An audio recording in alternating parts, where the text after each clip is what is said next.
Sveiki gyvi, Alvids Masals, penktadienis išmešk pavakarys. Čia kadangi vienas kits komentaras dėl to graužal, kažkam kažkas atsileidė, nutrupėjai, taip toliau, tai dabar išbandys perjungu kamerą, jums parodysiu. Reiškia, pas man irgi tas pats ir. Va matot, ir ta gelda išpjauta. Ir dar į kelią šitą žirnių lėkė šiokių tokių. Čia va tas mėdis, kur tepo tunauji produktą. Kam dar įdomu, matot, nieks čia niek negriauž. Matot, kaip čia viskas gražiai atein, palaiž. Ir va, matot, nužėmė svarbiausia, matot, kaip išlaiž, va. Reiškia, kas jau nubieg. Ir taip toliau lygiai tas pats irštas su graužal, va, ir graužals, matot. Ir matot, mums atrodo, kaip aptrupėjęs toks, va.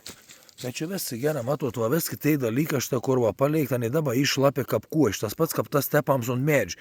Ir va, kažkur va šitą irgi, matot, paleikti. Ir jeigu nubėgs ant žemės, ir kaip tik jau anem bus poreikis, kaip pavyzdį. Pas man čia nėmė pelnai, užpakalė visko yra, nei tiesiog nepol čia teik nelaiž, nes aš į tų prikratau.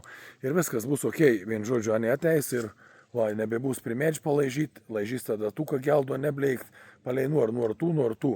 Bet laižals, tas greužals, sakykime, visi gerai, tikrai numiekst ir sakau, kam ten ar mums atrodo, kad mums ir kažkoks aptrupėjęs ar bišdaba minkšt, nekreipdėmės, visi gerai.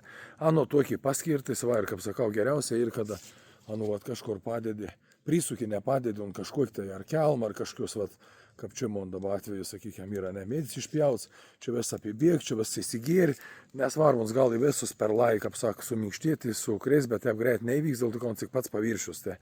Ir vis tiek čia bus gerai ateistas žvėrėlis ir nuslaižys, nes mums įskanus pakaštavok, nebijok, visai natūralus, jokios chemijos, jokių tručių nededu, jokius graužalus savo ir visus kits produktus, pas man visai natūralus. Ir matysit, kad ten visai super. Tai va, gerą penktadienį visiems, Alvids Masals, išmešk iki